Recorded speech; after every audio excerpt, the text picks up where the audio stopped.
Olá, internauta que acompanha o canal do Centro Espírita Caminho de Luz. Vamos a mais um programa Dicas de Leitura Espírita.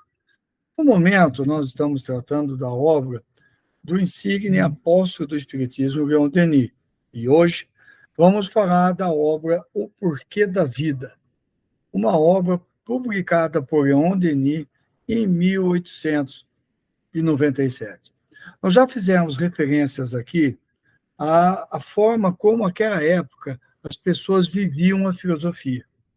Havia um intenso movimento de questionamento da vida, das coisas da vida, haviam pesquisas sobre o psiquismo humano, haviam pesquisas sobre paranormalidade, sobre o mundo invisível.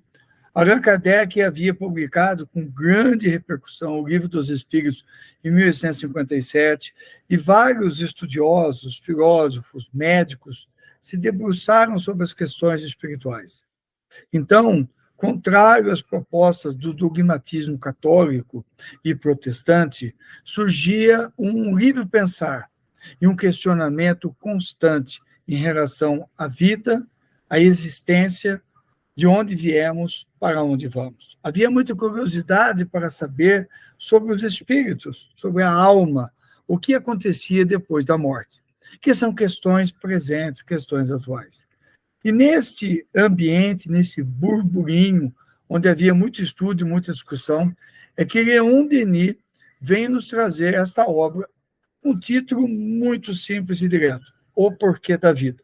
É mais uma obra muito curta, muito breve, mas uma obra interessante.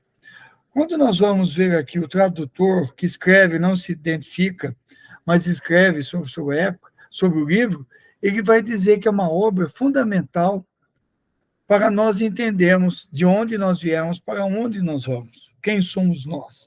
Ele complementa as reflexões de Allan Kardec e da equipe do Espírito da Verdade acerca do Espiritismo. Então, ele, já na sua entrada do livro, no frontispício, como se diz, ele diz o porquê da vida, solução racional do problema da existência, que somos, de onde viemos, para onde vamos. Então, ao longo do livro, ele vai tratar dessas questões. E na primeira parte, ele fala de dever e liberdade, os problemas da existência, ele vai tratar de espírito e matéria. Leon Denis aprofunda a questão do universo, nos leva a olhar o universo, e por que é importante olhar o universo, qual a relação que tem com a nossa vida, porque nós vemos a grandeza da criação divina.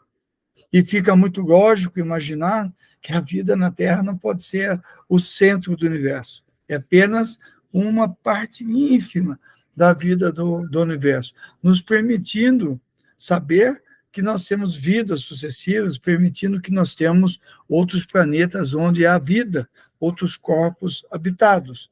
Ele vai falar das vidas sucessivas, da justiça e do progresso, vai falar do alvo supremo, que é a nossa definitiva libertação da matéria, as provas experimentais pelas quais nós passamos. E depois, como complemento, ele passa a nos trazer as cartas que o estudioso e filósofo suíço Lavater manda para a imperatriz Maria da Rússia. Naquela época, era muito comum as correspondências, principalmente dos mais abastados, que faziam parte da minoria alfabetizada na Europa, trocarem correspondências com pessoas que tivessem conhecimento. Médicos, cientistas, químicos, filósofos, pessoas que viviam o burburinho cultural, particularmente na Itália, Espanha, França, Alemanha, como nós conhecemos hoje, ou Prússia na época, o Império Austro-Húngaro, toda essa região fervilhava a cultura. Como já havia uma grande malha ferroviária, era fácil o contato entre essas pessoas. E a Rússia era, a época, o Império Russo, um grande império, rico, poderoso e culto. E a família nobre russa se beneficiava desses conhecimentos. Considerava-se um pouco asilada da Europa Ocidental e buscava o contato. principalmente porque São Petersburgo, na época capital, é na fronteira com a Noruega, na fronteira com os países nórdicos. Então, o acesso era mais fácil. Dessa forma, Lavater torna-se um correspondente da Imperatriz Maria I, e ele vai tratando nas cartas dela das questões relacionadas às perguntas feitas nesse livro. De onde viemos, para onde vamos, o porquê da vida. E vai mostrando a ela a existência do Espírito, porque ele teve contato com vários estudiosos da vida após a morte. Inclusive, ele teve um contato muito próximo com o mestre Pestalozzi, que foi o preceptor de Allan Kardec quando esse estudou na sua escola localizada na Suíça, no castelo de Yverdon, onde Kardec foi forjado no seu caráter científico, pedagógico, humanista. Lavater era um pastor protestante, Pestalozzi era protestante, mas havia uma forte pressão da Igreja Católica na Europa da época. O Kardec, inclusive, vinha de família católica.